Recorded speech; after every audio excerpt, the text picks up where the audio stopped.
Today, Dadages goes international in our continuing focus on don't let what you can't do prevent you from doing what you can, and the Dadages tribute to Disability Awareness Month here in July. We're excited to bring to you our first international guest.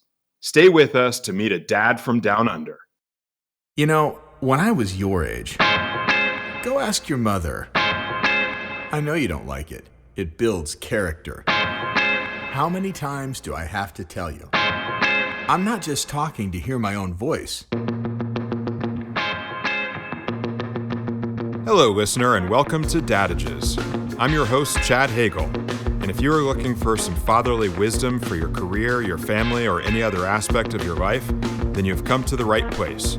If you want to learn more about Dadages, find additional content, submit questions or feedback to me, or if you want to know if that mental picture you have of me after hearing my voice matches my real face, visit Dadages.com. Thanks for being here.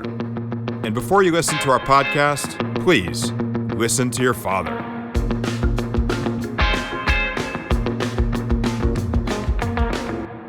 Friends and family, welcome back to Dadages. As I said in the opening, we're bringing you an international dad of mystery today. I'm so excited to welcome to the studio Martin Alcott.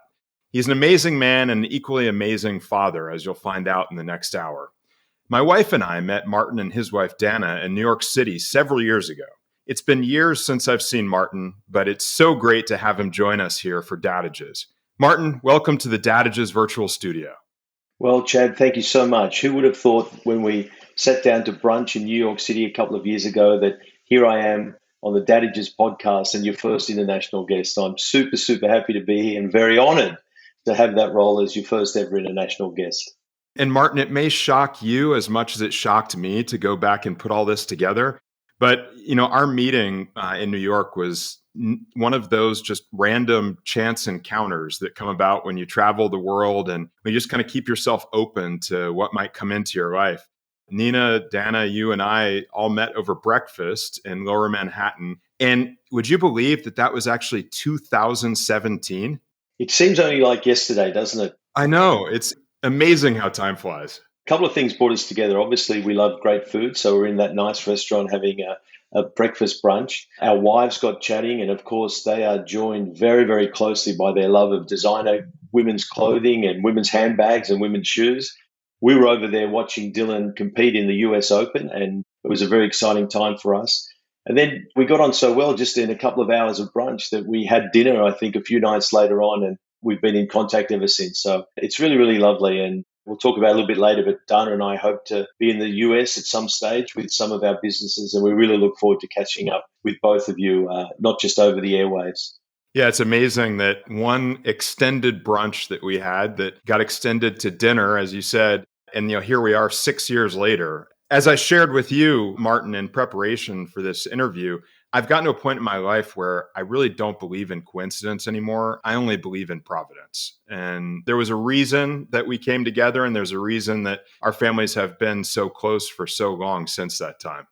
No, absolutely 100%. And as I said, really honored when you asked me to be a guest on your podcast, and even more honored when I realized I was the first international guest. So I hope everyone in the US can understand my horrible accent. I'll try and speak clearly and enunciate properly and see how we go. No, you just make us sound that much more sophisticated. So thanks for bringing that element.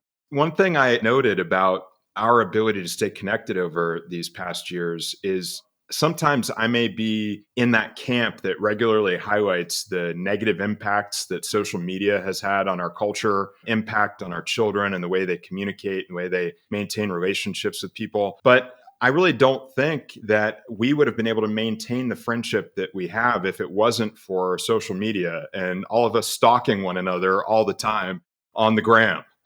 Well, I think social media, I agree with everything you say about social media. It can be a terrible way that people communicate, and of course, cyberbullying and all that sort of stuff. But it's also a great tool about how you can communicate with people, how you can stay in touch when used correctly, and you use it how it works best for you. I mean, I have, I think, maybe a huge 156 followers on Instagram. My son's dog, Source, he's got a little dachshund, has 17,500. So that, really makes me put it in perspective of where I am in the social media world. The totem pole of Instagram. You're, as Nina would say, the chicken at the bottom. Yeah. But hey, I'm happy to keep in contact with my very close 156,000 friends and followers, and that works for me. And as you said, it kept us in touch. Nina's history of being a great chef, great lover of food, stuff like that. The great holidays you have on always make Dana and I feel, oh man, why aren't we skiing in Zermatt this weekend with the Hagels type of thing? So yeah, it's been really cool. Well, you guys know the invitation is always open anywhere in the globe at any time. I know. Let's rewind back to 2017, because as you said, it wasn't just chance coincidence that we were both in New York at that time in the fall of 2017. We were there to see the US Open, and you were there because your son was competing in the US Open. And as I said in the recent solo cast episode, that is the companion episode to this, Dylan is one of the GOATs, a true, amazing, all-time athlete, but not a conventional athlete. And I think that it's a really good opportunity for those members of the Dadages friends and family who maybe don't know anything about Dylan or about his storied career, for you to brag a little bit. So Dad, tell us all about Dylan. Well, thanks, Chad. Yeah, Dylan was born with a disability, had a lump the size of my fist on the base of his spine, and it was a tumor, which he had removed when he was just a couple of weeks old. So I guess like a lot of your Dadages listeners there, when you have a child with a disability, I knew nothing about his disability when he was born. And I think a lot of people are out there, when you have a child, you don't get a manual with them, and you get a lot of great advice. But when you have a child with a disability, you certainly don't get a manual with it. So it was an interesting journey. Myself and his mum spent the first 2 years of his life in the hospital, the Monash Medical Centre. I'd go to work during the day, come back there and get changed, sleep by his bed at night. His mum would come back next morning, give me a fresh suit. I'd have a shower and go off to work. And that just became the absolute norm. People often say to me, Chad, what were your goals and ambitions for Dylan in those early days? And it was honestly just to make it to the next day. We had an incident there where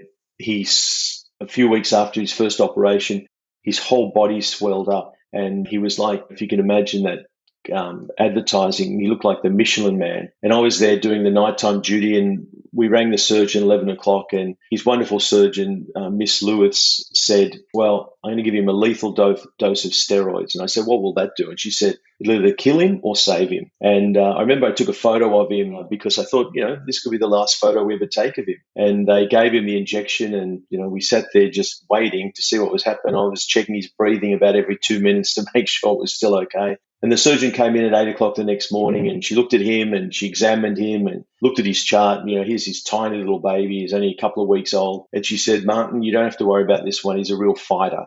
And he's proved that from day one, where he has always, even when he couldn't talk and we didn't think he really knew what was going on, he was, fighting to get to the next day.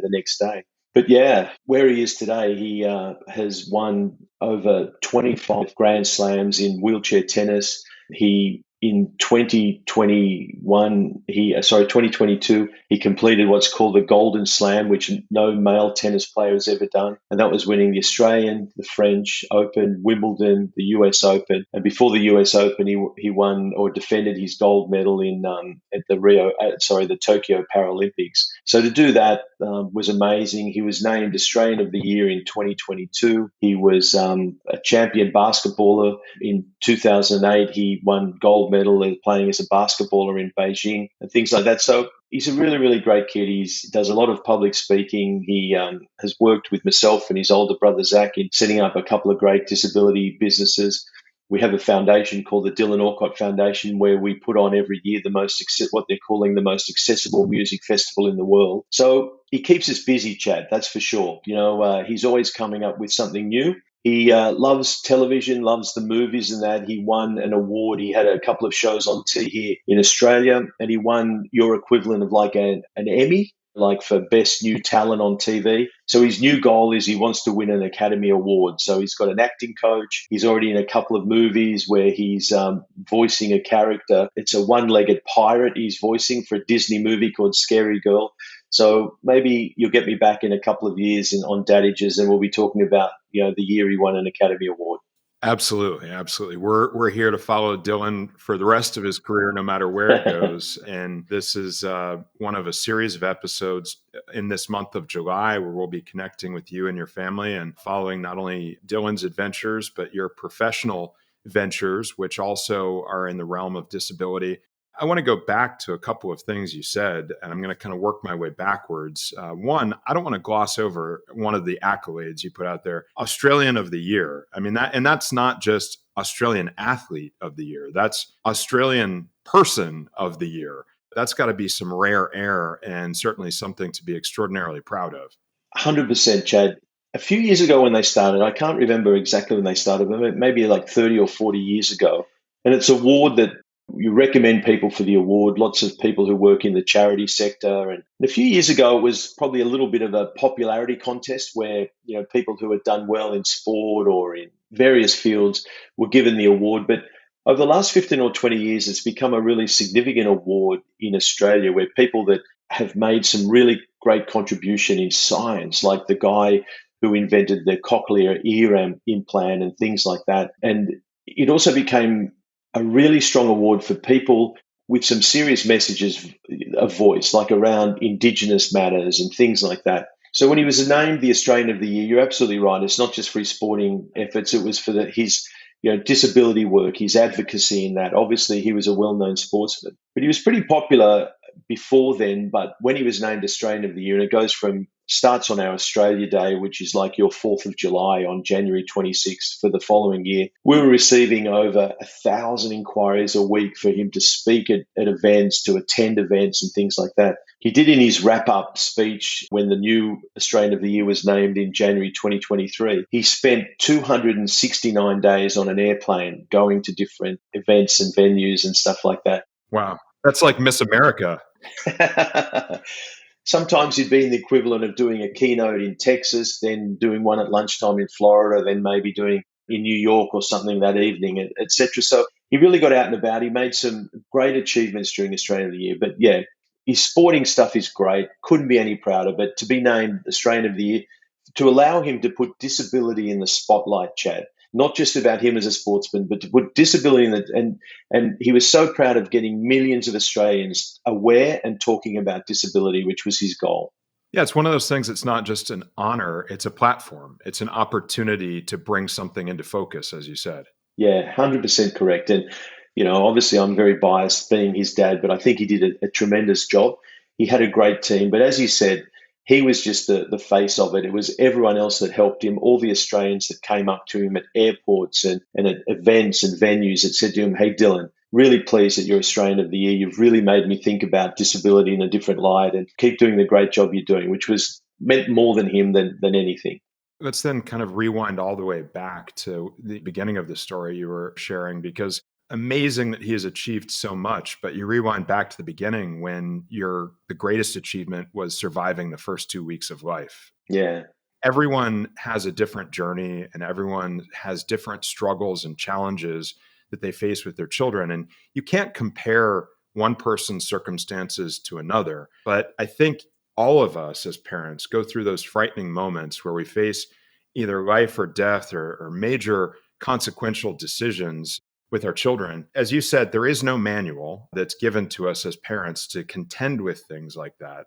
And I think it's really up to those of us that have raised children and have gone through those experiences to try to do the best we can to help share what we've learned with others. So if someone were to hand you the pen and say, "Martin, you get to write the manual," what would you give as the advice for someone who's facing those frightening moments that many of us face with our children early on in life, or when we're facing health scares or things like that? What got you through, or what was the mindset? What was the approach that really worked for you that you would share with someone else going through that?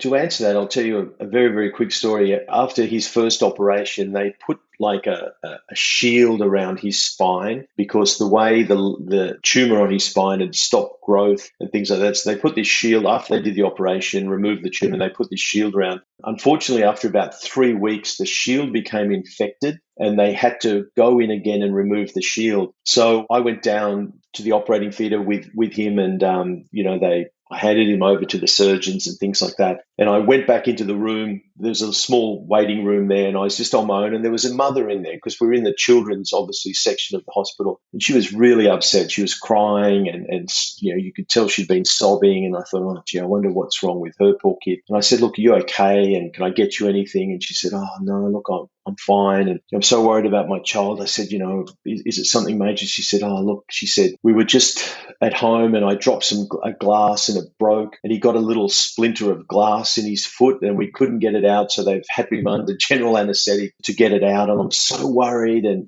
I hope he's going to be okay. And she said, what about you? What about your son? I said, look, something similar like that. But to that mother, that little splinter of glass couldn't have been wasn't worse off than Dylan, going in for another life-threatening operation, to remove the shield. So the manual that I'd give to myself compared to the manual I'd give to her is probably very, very different. But I would say this, you find out about these things, this disability. As I said to you before, I knew nothing about the disability that he had.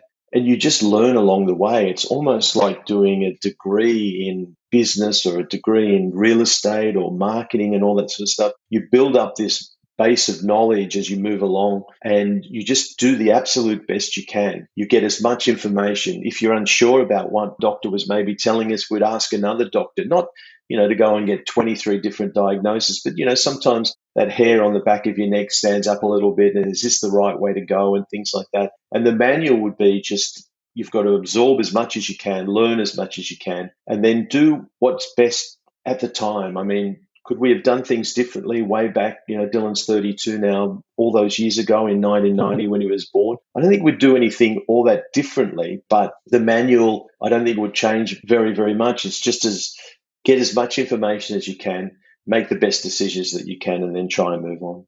Absolutely. That's great advice. And we'll talk in a few minutes about vernacular and terms and words to use, but one of the terms that floats around the area of disability is special needs. And oftentimes that's applied to people with mental disabilities.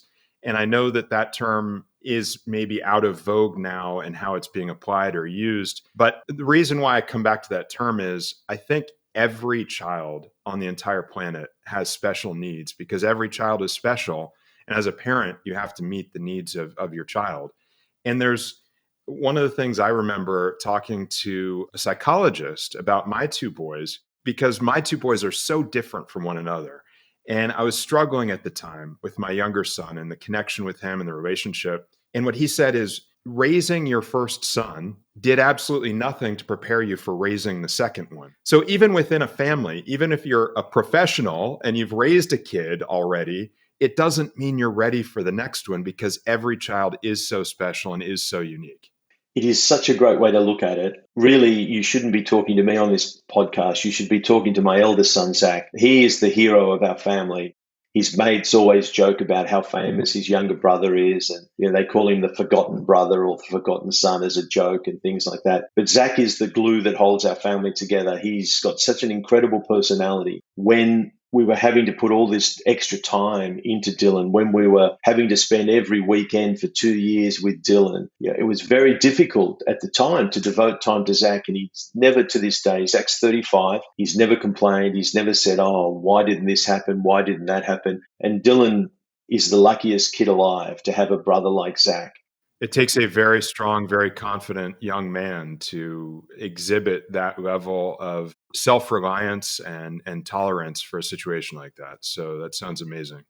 Yeah, he really is. And I think that they have a tremendous relationship. They're best mates. They do so much together. They obviously work together in our businesses and things like that. But you're so right about having Zack being so calm, never woke up during the night, just loved his food, would drink, and then, you'd feed him at 10 at night when he was a baby. He'd wake up at 6 in the morning. All the other mothers and parents group were like, oh my God, my kid wakes up 7 times a night, things like that. Dylan was still a great kid despite everything, but it was always a bad thing having Zack. He was such a perfect baby and a perfect child. So it was a very high act for Dylan to follow. Yeah, ruined you as parents. Absolutely. Correct. Yeah. Well, let's get back to Dylan a bit. And obviously, as you've explained, Dylan has suffered from paralysis for essentially his entire life and is classified as a paraplegic, correct? Correct, yeah. And maybe you can explain what paraplegic means for people who don't know the technical terms around it. Yeah, sure. Paraplegic is that you normally have the lower half of your body affected by a spinal cord injury or an accident or something like that. Whereas a quadriplegic, he normally refers to someone who has a higher level of disability. Traditionally, you might see a quadriplegic using a motorized wheelchair, whereas Dylan, obviously, through his basketball and tennis, he can use a manual wheelchair. He moves around the basketball court or the tennis court so quickly and things like that. I'm sure he would destroy all of us in an arm wrestling contest. He is very strong. He's played against Novak Djokovic in a wheelchair and absolutely smashed him. So, that's another feather in his cap. But it's normally defined by the level of disability, the quad meaning more parts of the body are affected. Now, interesting to talk about paralysis because you and I, in leading up to this interview, talked about paralysis of a different kind. You talked to me about sort of the stigma that exists for those of us that are fully able-bodied when we have to interact in a social setting, in a professional setting with someone who has a disability, and the hesitancy, the barrier, the fear that creates paralysis in all of us and how we try to engage in those environments. Can you kind of share what you've seen over the years and what your observations have been in that regard?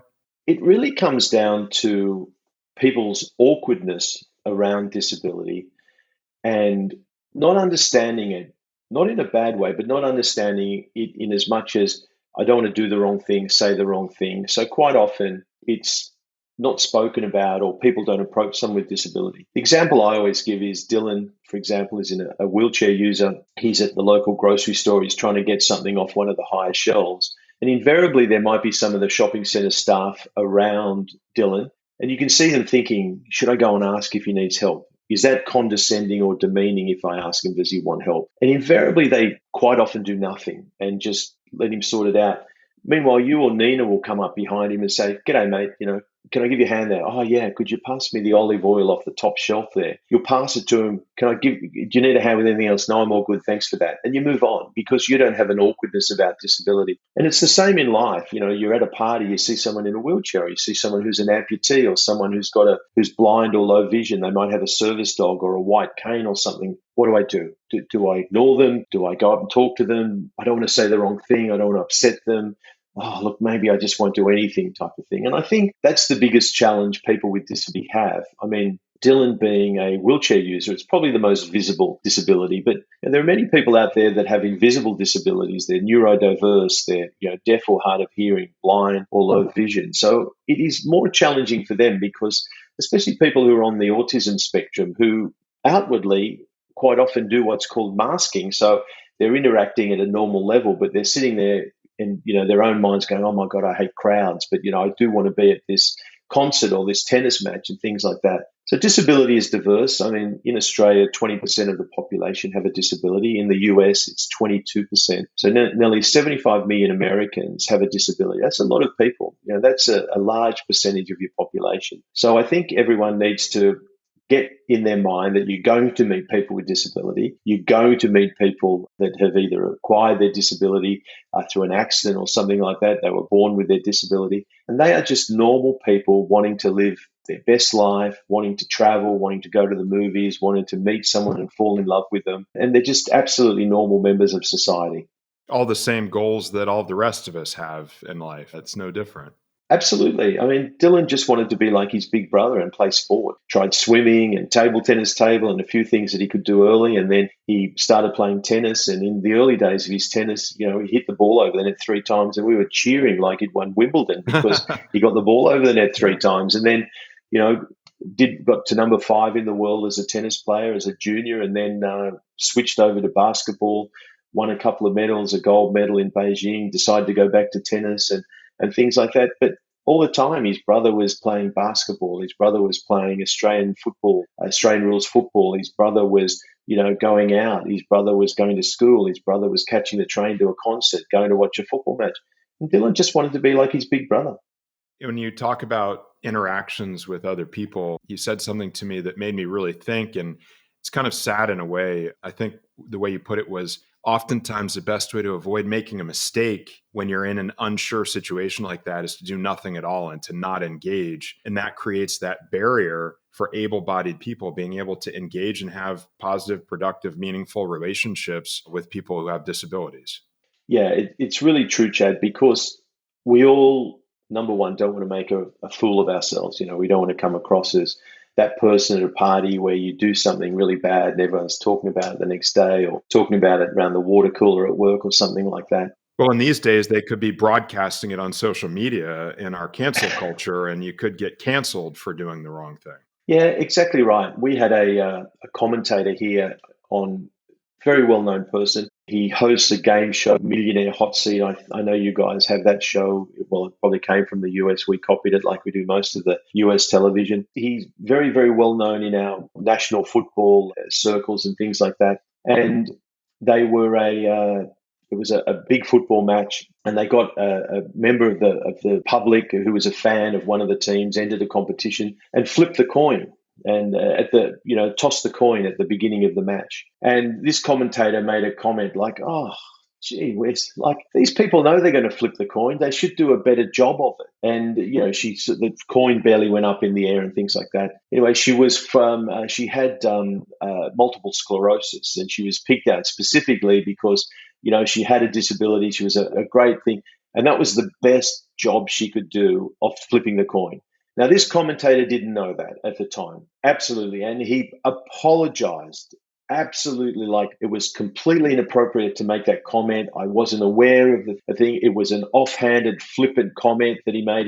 He's got a really great personality. He's got everyone likes this guy generally and stuff like that. But gee whiz, everyone piled in about how horrible he was, and anything he did from when he was 12 years old, they were bringing out in the paper and on social media and things like that. And it was just a genuine mistake. But it's a great example of going up to someone at a party who's maybe a wheelchair user, or maybe they're blind or something like that, and really wanting to do the right thing, but inadvertently doing the wrong thing. But the big thing I want people to take out of this, Chad, is that people with disability are just like anyone else. Who in the world has ever thought there is a larger woman over there? She must be pregnant. I'll go and say, "Oh, congratulations.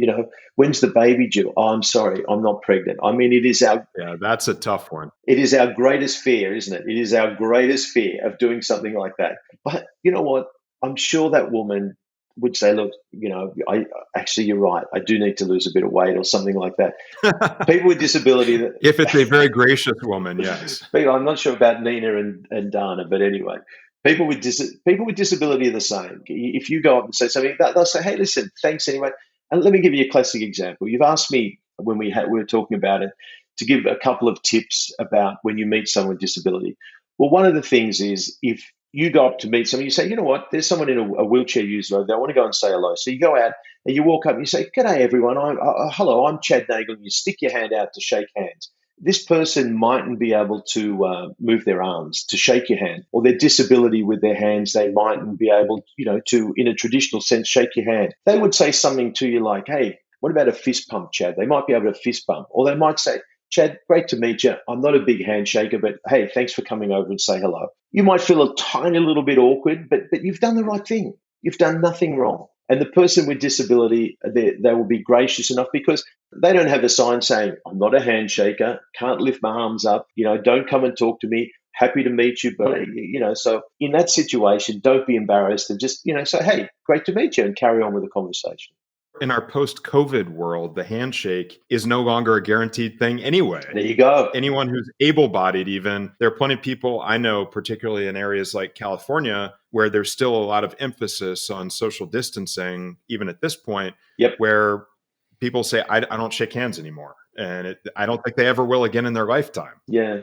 For a variety of reasons, I think it's important that we just focus on doing our very best to engage with people, able-bodied or disabled, and play it as it goes. I think that's what your message is not engaging is the only mistake you can really make. Perfectly summed up, Chad. Not engaging is the only mistake you can make. And you said you had a couple of other tips that might be helpful for people in these situations to help them navigate a bit better. Are there other pieces of go-to advice you'd offer? Yeah, for sure. I mean, number one, make sure you do something. I think we've already covered that off, and don't feel awkward about it, because people with disability are fascinating. They're great problem solvers. Most of them have had to overcome obstacles and things like that. They're really great entrepreneurs because of some of the difficulties they've had to overcome. Go over and say hello, but don't be too aggressive, and go over and don't overcompensate, I think is a really strong one. I find sometimes people with disability are approached by people wanting to talk to them a bit like when you're in another country and you think by shouting and raising your voice louder that the person will understand your poor Portuguese or your poor Spanish or your poor Chinese or whatever it is. Yelling really loudly. I don't understand loud English any better than I understand quiet English. There you go. That's a great example of it. It's so interesting where over the years, Dylan will walk into a restaurant and you might be next to him there, right? And I've just done something there and your listeners are thinking, Martin made a mistake. Dylan doesn't walk. He uses a wheelchair. But Dylan says, when I walk into a room, it's just how it's not when I roll into a room. It's his version of walking into a room. So when he walks into a restaurant and you might be just next to him and the maitre d' might say, is he going to be okay? And you'll say, well, I don't know. I've never met him. I'm just waiting here for my table. So they won't talk to the person with disability. They won't address them. So when he's with his partner, Chantel, or whether he's with Dana or his brother, they often won't talk to Dylan directly. They'll ask thinking that that's his care or something like that. So when you go and talk to the person with disability, that is the most important thing, is to talk to the person with disability, not with their wife, brother, sister, husband, whatever. They're not a handler. It's just a companion. Talk to them, and things like that. Absolutely be normal. Be normal 100%, because just like you'd go up to any colleague at work, anyone that when you're at the Stanford first football match, you'll be talking to other dads and things like that. It's no different. It's absolutely no different. And then the other thing is, a lot of people think that it's okay to get a little bit over friendly and, hi, my name's Chad. Lovely to meet you. How come you're in a wheelchair? So maybe that's not the first thing you lead off with, about their disability. I mean, just talk to them as a normal person. And then it might come up. Dylan, especially when he travels to the US, especially when he's in an airport, he said so many people come up to him and say, thank you for your service. And they just assume that because he's a wheelchair user that he's been injured. Injured in the military. Yeah, serving for the military. And he just says, thank you.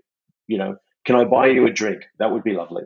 Because it's just not worth going through because so many people do come up, and it's a very standard thing.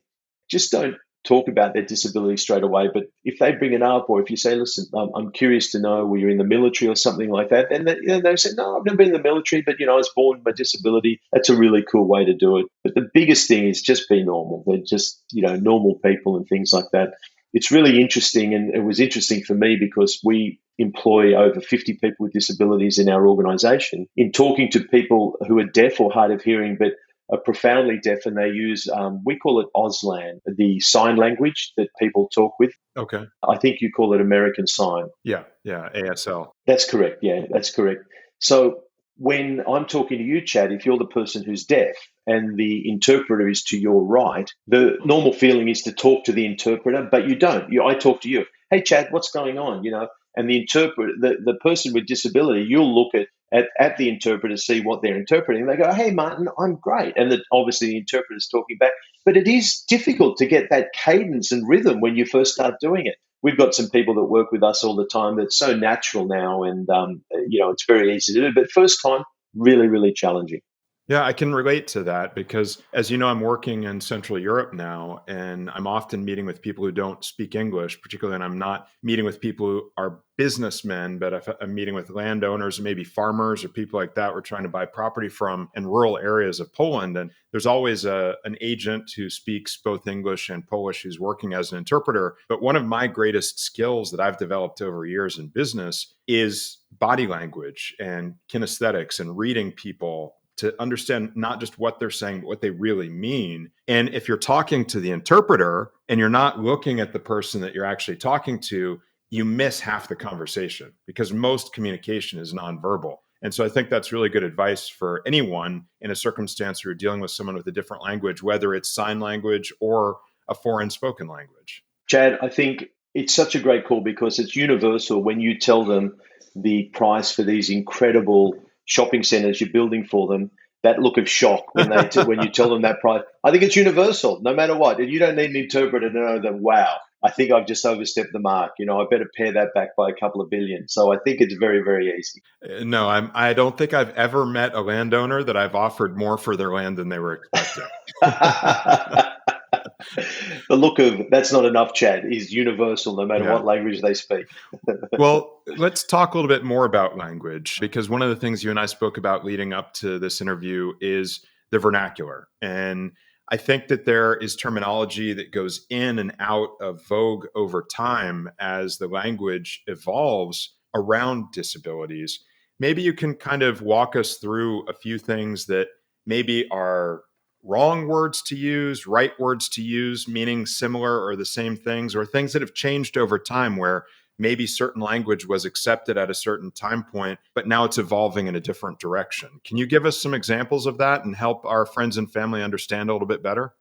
Sure, Chad. One of the things I really learned, especially having a child with a disability as he was growing up, but more so since Dylan and I and Zack have been in business together and interacting with a lot more people with disability. Dylan tells a story when someone will ask him he'll show them one of his gold medals, and on all the gold medals, they're the same as the Olympic medals, with a few differences where they'll predominantly or always have braille on the back of the medal. And people always say two things to him: "Oh my God, it's so heavy." Everyone says the same thing. And the second thing is, "What does the braille say?" And Dylan say, "I don't know. Ask someone who's blind." Just because he has a disability doesn't mean he knows everything about every single disability that's ever been developed. And as we've employed people with different disabilities, we've had to learn the nuances of what they need to have an accessible and inclusive workspace. And a big part of that is language. And just like people who identify as LGBTIQ, people of color. Another complicated vernacular. Correct. What we referred to as people who identify as LGBTIQ in the 50s and the 60s is way different now. I mean, if you use some of those words now, same with people of color that were used back then, well, forget about the cancel culture. You'll just be, wiped off the face of the planet. And rightfully so, because some of the words were terrible, they were demeaning, they were discriminatory, and they were just awful. Well, it's the same. You and I were talking about it a couple of days ago, where words that identified people, like the word retard or spastic or the word cripple, and words like that, which many years ago were considered the norm, now not only are considered offensive, but they're offensive because there's much better words. So a person who, like Dylan, is a wheelchair user, and Dylan said that he did experience some bullying when he was at school, and it really defined the person that he is today, where he said, "I'm just not going to stand for this." And it's people thinking they're being funny and things like that, and they'd call him the cripple. At what age did he experience the greatest of that bullying? Just out of curiosity. I mean, I'd have to ask him, but I think probably from about 10 or 12 onwards, where kids are getting smarter and they're getting more interacting a lot more on a social level. They'd call him the cripple or the crip or something like that. They might have been doing it as a bit of a joke or something like that, but at the time, Dylan didn't certainly think of it as a joke. So the real, I guess, again, what I really liked about when we were having this chat, Chad, and what I liked about some of the comments that you made in the other episode that preceded this one, was that you were prepared to talk about disability, knowing that you may misspeak, you may say something incorrect, but you have the guts to make yourself vulnerable and say, "I want to learn more about this. I learn to say the right thing, but I'm prepared to be told, 'Hey, Chad, look, hear what you're saying there, but here's a better way to say it.'" And I think if everyone takes that on board, and it's not that, "Oh, gee whiz, these people with disability are so particular about what you have to say." And the classic example I give is, we use the word disabled bathroom. You use the word, I think, handicapped bathroom. Is that correct? Handicapped, and I think it's started to shift more into people saying ADA bathroom. Okay. Well, if you use the word disabled bathroom or parking spot or handicapped bathroom or parking spot, there's absolutely nothing wrong with that bathroom. It works perfectly. It doesn't have anything. There's no broken pipes in there. It's not handicapped. The door's not broken. There's plenty of toilet paper in there. The sink works fine. It's an accessible bathroom. I've certainly met some disabled bathrooms in my time, but that's a different story. As a developer, I think you could tell something. Dylan put some photos in. He cracks me up. He'll go into an accessible bathroom, and the mirror will be so high that all you can see is the top of his head. So some great accessible bathroom designer. Just didn't quite go, you read the manual to the full thing. But that parking spot or that bathroom, they're accessible.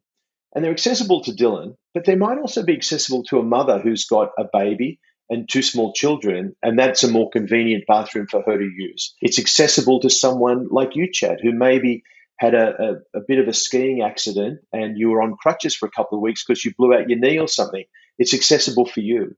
Just like automatic opening glass doors at every building we ever go to, a fantastic thing for you and me because we've got our shopping or something like that. But they're a real needed thing for Dylan because they're accessible. So think about it in those terms. Put the need first. So Dylan's not a wheelchair user. He's a person who uses a wheelchair. Put the person first, not the device.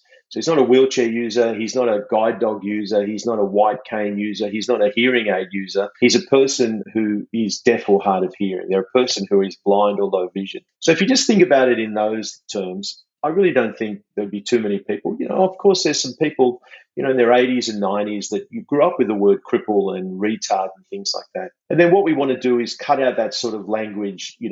You've had it's been Super Bowl Sunday, you're at the office on Monday morning and you've had a huge party and you're like, how was your party? Oh, man, God, I was so retarded. I was so blindly drunk and stuff like that. I mean, it's very common choice of words and things like that. But you think about the effect that might have on someone who's neurodiverse, they're autistic, and they're working with you, and to hear that their colleague thinks that they were retarded or blind or something because they've too much to drink. And all that is slowly coming out of the language of today. But the thing is, have a go, just like you're doing, Chad.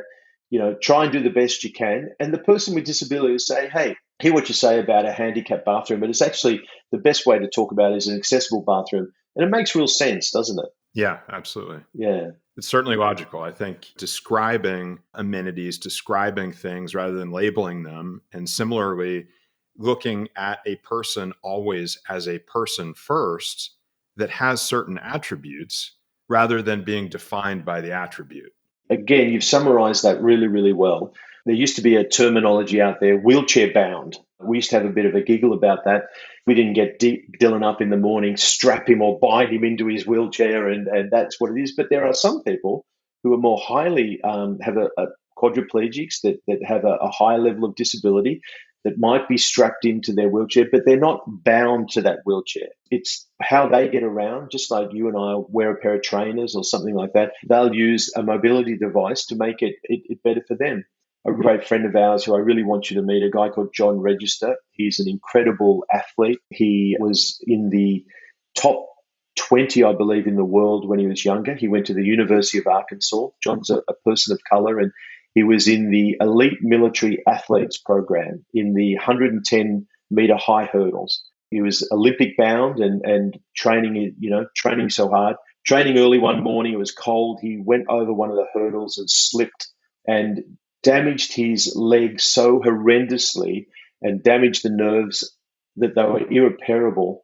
And they amputated he's a high leg amputee. John then went to the Sydney Paralympics, which is so cool, won a silver medal in the long jump. And John is such an incredible public speaker. He is involved in so many areas around disability, but people pay a fortune to hear him talk all the time because he talks about the difference it was, being an elite athlete, being a soldier in Afghanistan and doing a couple of tours there and stuff like that. And then, being a person with disability and how he saw himself differently and things like that. So a big part of that was the language around the disability that he had. So he does a tremendous job in talking to people so much better than what I ever could about just normalizing disability, and whether it's the language, whether how you approach someone with disability, it just comes down to the same thing, just be normal. I think that's the bottom line at the end of the day is just be normal. We're all people, no matter what our attributes may be.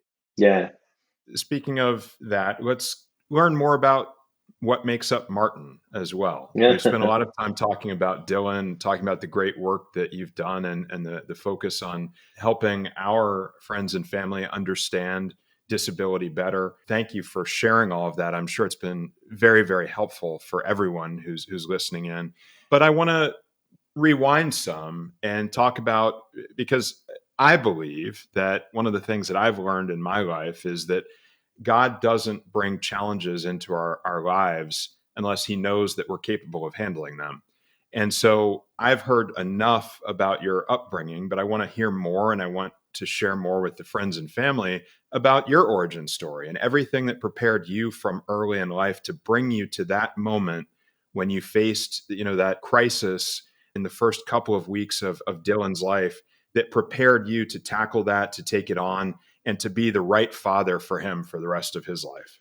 Well, thanks, Chad. I mean, I guess you'd have to ask both Dylan and Zack whether I'm the right father for the rest of their life. That I can't self-rate myself. I hope I'm doing an okay job. I think the results speak for themselves, Martin. I appreciate you being humble, but I think we'd have a hard time finding anyone to argue with that statement. Well, that's very flattering. Thank you.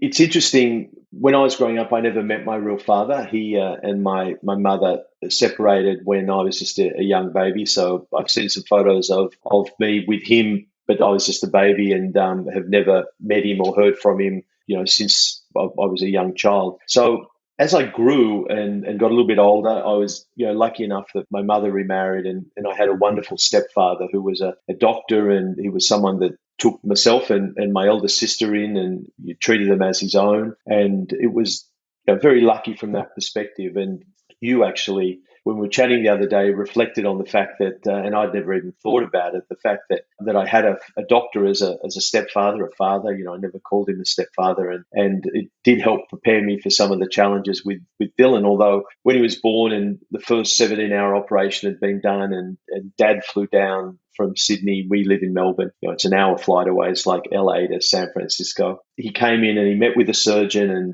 was with Miss Lewis for about 2 hours, and came back to the room, and we're all standing waiting, and he looked at me and then he collapsed in my arms crying. And it wasn't the reaction I was hoping for, that I'm sort of patting him on the back and comforting him. I was waiting for it's all okay, it's going to be great, he'll be up and running in 2 weeks, and all that sort of stuff. But you were hoping Dad would come riding in on his horse and be the white knight and save the day, and that you could lean on him and he'd be the source of strength for the family. Yeah, but I think, on reflection, that moment showed that you never stop being a parent, whether it's a parent or a grandparent or something like that. But I think as I've got older in life and moved on in life, the fact that I never met my real dad, that I've maybe had to work a little bit harder on certain things, is the best thing that could have ever happened to me. I always say that, it's not a negative at all. I know you guys love watching Dr. Phil and Oprah and all that sort of stuff. And, there's many people on there who blame lack of parents in their early days and things like that. And everyone, of course, is different. But for me, in my particular case, I think it was very, very important that it was a defining moment for me as I grew older that, hey, to a sense, you're on your own. You've got to make your own way in life. You've got to have your own successes, obviously have your own failures and things like that. It was a challenging time, having 2 kids at any time, but certainly challenging in as much as one had required special time, special assistance, more time than the other child. You still had to pay the bills. You still had to go to work. It wasn't like, let me just sit back for a couple of years and solve this problem and make sure Dylan's all okay, and then I'll get back to my career. We certainly weren't in a position where we couldn't have income coming into the house and things like that, or into the family. So I think that's important. But I also think what's important, Chad, is that both Zack and Dylan are very different. As a parent, I'm sure both Cam and Braden are very different, as you highlighted earlier on.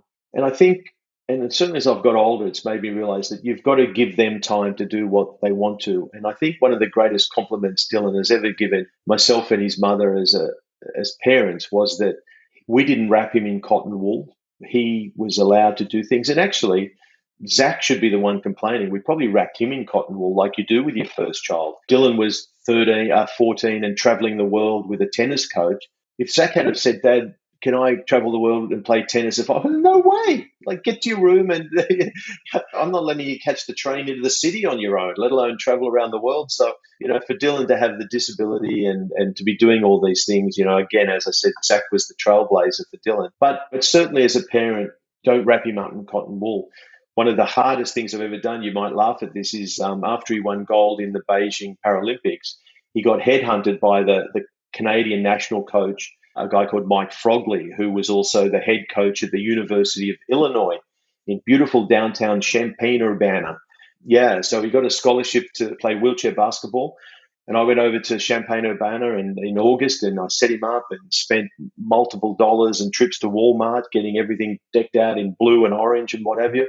And then the morning I was leaving, I was actually flying back to Hawaii to meet Dana for a bit of a vacation. And I stood with him at the airport, little Champaign-Urbana regional airport, which was taking me to Dallas, Fort Worth, and then onto Honolulu. And it was one of the toughest things I've ever done, like to say goodbye to him, because, here he was on the other side of the world. And although he'd travel, he always came back home, but, he was thousands of miles away. If something happened to him, if he got injured, if he got sick, we weren't there. And it was really one of the toughest things I've ever had to do. And I'm not a crier at all by nature, but let me tell you, I was pretty teary as I, just didn't want to let him go as he gave me a cuddle.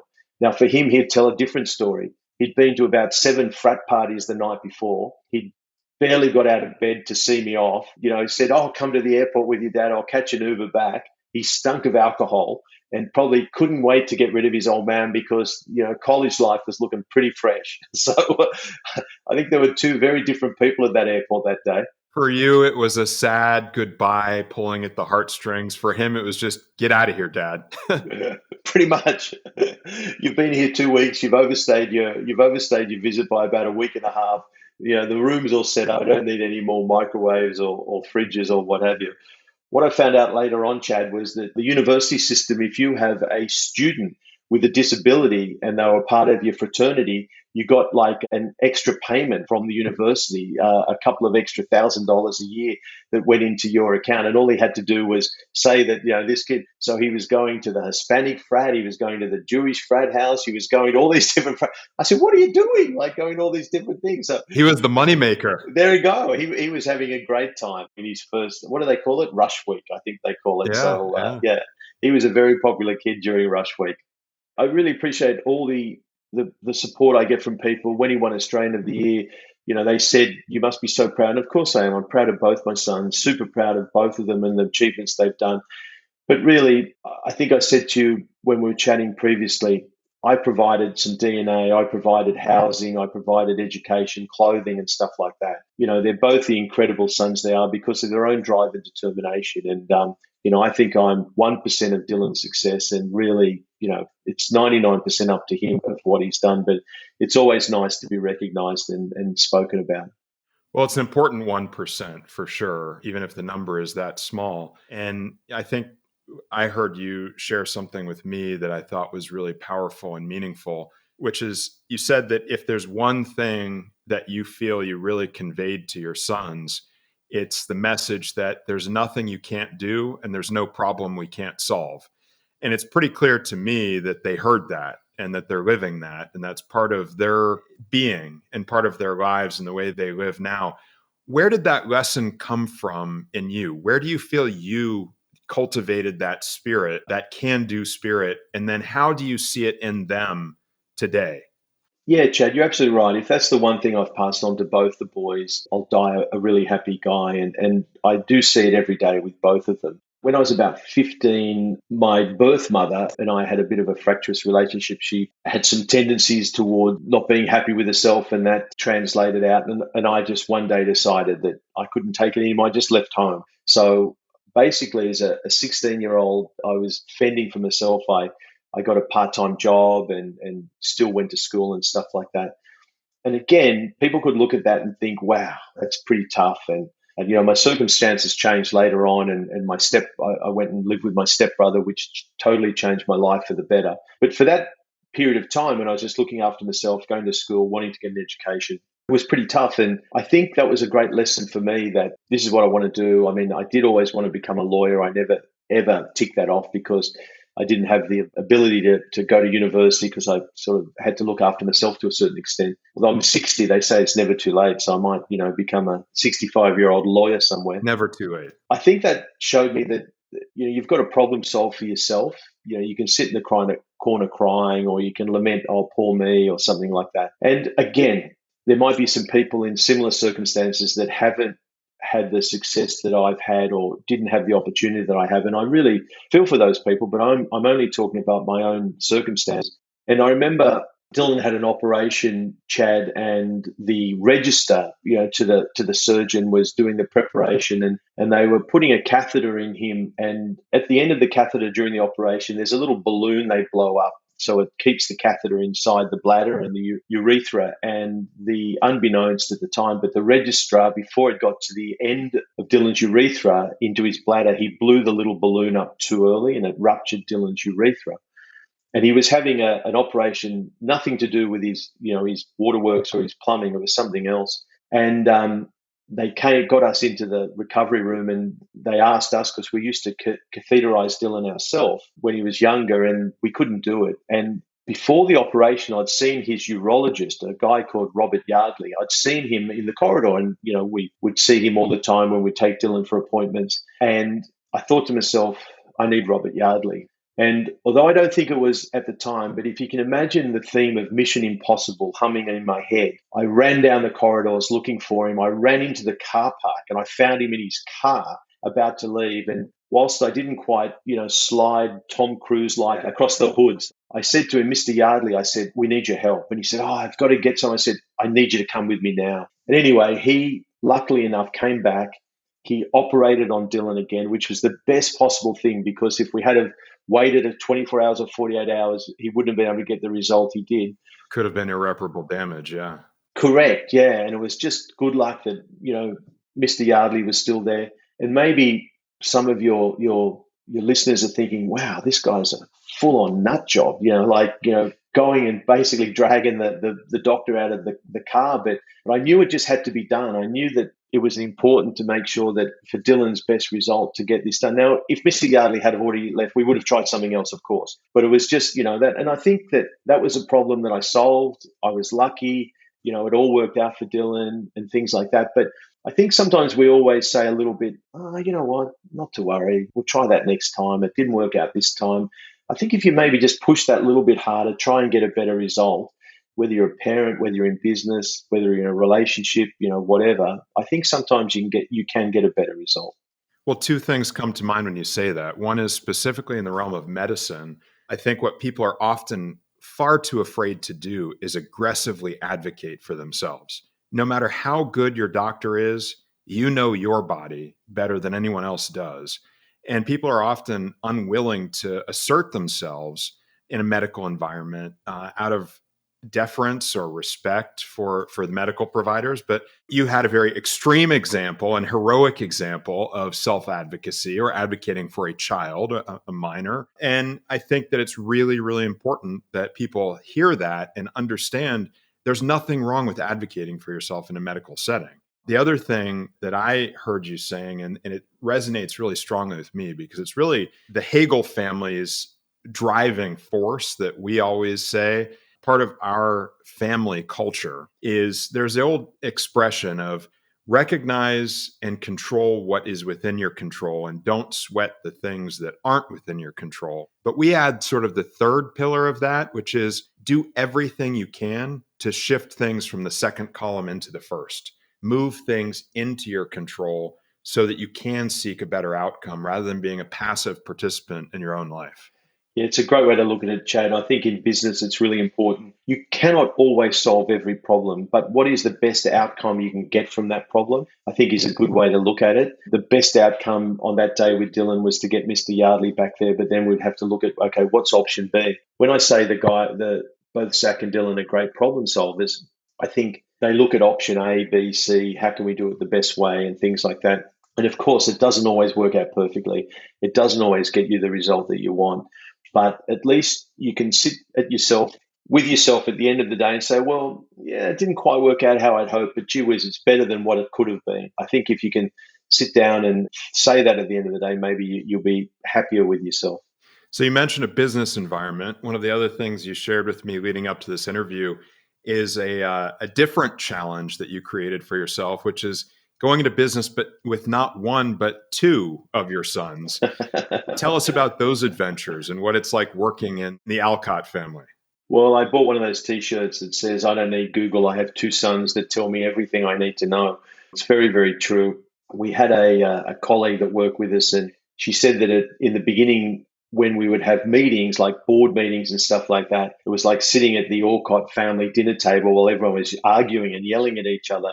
But several years down the track, that had all disappeared and it was much more formal and business-like. So that was a huge compliment. I took that as very, very happy that they felt that way. But yeah, Dylan to me at the end of after the 2016 Rio Paralympics, and he was doing all these high-level keynotes, and he said, "Dad, I talked to the top executives at like airlines and banks and financial services company, and he'd talk to the top 50 or 100 executives, and he'd come back to me and say, Dad, how do we get the message out to the thousands and the tens of thousands, hundreds of thousands of people that work for these organizations about accessibility, inclusivity, employing people with disability?" And we came up with the concept of Get Skilled Access. And it's a disability consulting organization, and it's built on the basis of its real life disability experience delivered by real life people with disability. So we have 50 or 60 staff that work for us. We have what's called a disability equality employment index of about 87%. So you either have a disability or lived experience of disability. We're what you guys called in the US Adobe, a disability owned business organization or enterprise. And it's really, really important that, as Dylan says, if you're going to talk about disability, you need to have someone with disability with a seat at that table. Imagine if we were at an organization, Chad, and there were 10 of us in a board meeting and we wanted to be talk about equitable gender numbers within our organization, and we got 10 white guys to sit on that panel. We didn't involve any women, any people from a diverse background and things like that. It's exactly the same. You want to talk about disability? Well, you need to involve people with disability. One of the things that grew out of that was the inequity of people with disability in employment. In the US, under your American with Disability Act, the number hasn't changed for 34 years. The number of people employed with disability is around 30% as opposed to people without disability, which is about 88%. And that disparity between those two numbers, Chad, has barely moved in 33 years, which is just amazing. In Australia, it's almost identical numbers, and it hasn't in 28 years. So why is there this huge disparity? So to help that, we built a platform called The Field, which is a platform that connects people with disability looking to work with employers who are looking to employ more inclusively. And there's this thing in the world we've got called unconscious bias, Chad, and that is Dylan is going for an interview with an organization that he is perfectly suited for. And we used to talk to recruiters about that. And we said, would you tell the organization that Dylan's in a wheelchair before the interview, even though that it's accessible, that there's a lift to get up to the interview room? And 95% of them would say, of course I would. And we'd say, why would you do that? And they said, well, it just makes everyone feel more comfortable and things like that. And then invariably the person who's about to interview Dylan in a wheelchair has this unconscious bias. Oh no, he's got a disability. What am I going to say? Is this room right? Where are we going to sit? Are we going to have to spend hundreds of thousands of dollars on improvements within the workplace, putting in ramps and bathrooms in case, we don't meet it? Oh, it's probably better not to interview him in the first place. And that's the unconscious bias. We asked that same recruiter, we say, well, if it was a person of color who was going to the interview, would you ring up and say, I'm sending you a person of color? Of course I wouldn't. What about if they were a bit fat or a bit chubby? Would you say I'm sending a chubby person? They go, no, well, why would I do that? Well, it's exactly the same with disability. Why would you make a point about that? With The Field, Dylan will set up his profile, or a person with disability. They can send a video CV rather than a PDF or an audio CV. And then the organization, they put down what their accessibility advantages are, like they have a lift, they have accessible bathroom and all that sort of stuff. And then the algorithm matches you with that company based on your skill set, your accessibility needs and stuff like that. And by the time the person with disability gets to an interview with you, Chad, you don't care about their disability. It's just about what their skill set is. All that unconscious bias and worry about disability has already been handed over. Well, I don't want to give away too much of the story, Sure. because we have another episode to go, and you guys will have the chance to give the full pitch about The Field when we get together next time. 100%. But that was a great intro to whet the appetite of the friends and family and get them ready and geared up for when we do have Entrepreneurs Corner and showcase The Field. But I think it's amazing to know that, now that our friends and family have gotten to know you better and know more about your family, to see how much you've truly synthesized work and life and family around this mission and around this area of focus. That must be incredibly meaningful for you and for the time that you share with the boys as well. It really is. The businesses we do, plus the work we all do together on the Dylan Alcott Foundation, which is a foundation for where Dylan's mission is to help young Australians with disability achieve their goals and dreams. You know, some of the grants we've given away, some of the education grants and things like that to young people with disability that have really changed their lives. That, in addition to going to an organisation where they might be like one of our biggest stadiums here, the Melbourne Cricket Ground, holds 100,000 people. I know that's small fry for you guys, but it's quite a lot of people in Australia. But working with them on how the accessible and inclusive journey for patrons with disability can be better, and then to see those changes in place when you actually go to the football or to a concert there yourself, and to see that, wow, we were responsible for making those changes. And there's all these happy people with disability enjoying it because of the work, especially what Zack does in that area with the business where he's working on the access consulting and stuff like that. It really, really does feel good. On the other side of the coin, Chad, please call me and let's have a long talk, because before the shingle goes out for, Hagle and Sons developments, I think would be a wonderful thing for you, but call me first and I'll tell you a couple of pitfalls, that you might need to avoid. You'll help me know why that would be a terrible idea. Not at all. But, there's good and there's bad. There's pros and there's cons, like everything in life. Yeah. I'd love to see Hagle and Sons up and running one day. Well, speaking of pros and cons of family, this is something that I want to focus on as we wrap up today. And I know a topic that is very meaningful to you and very meaningful to me as well.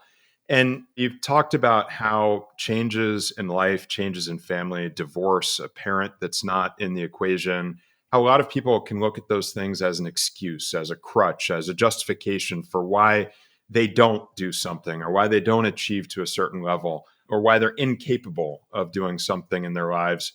And I think that your story growing up and the fact that your father being out of the picture left room in your life for your stepfather to come in and have such a meaningful impact on you and your development and preparing you for the rest of your life. And then you and I have both benefited from, after having first marriages that drifted apart for different reasons. And it'd be great if you could kind of recap for the friends and family what you shared with me about how it was actually the journey of going through everything that you and your first wife invested in Dylan, and then kind of coming to the end of that journey that led to a moment of separation.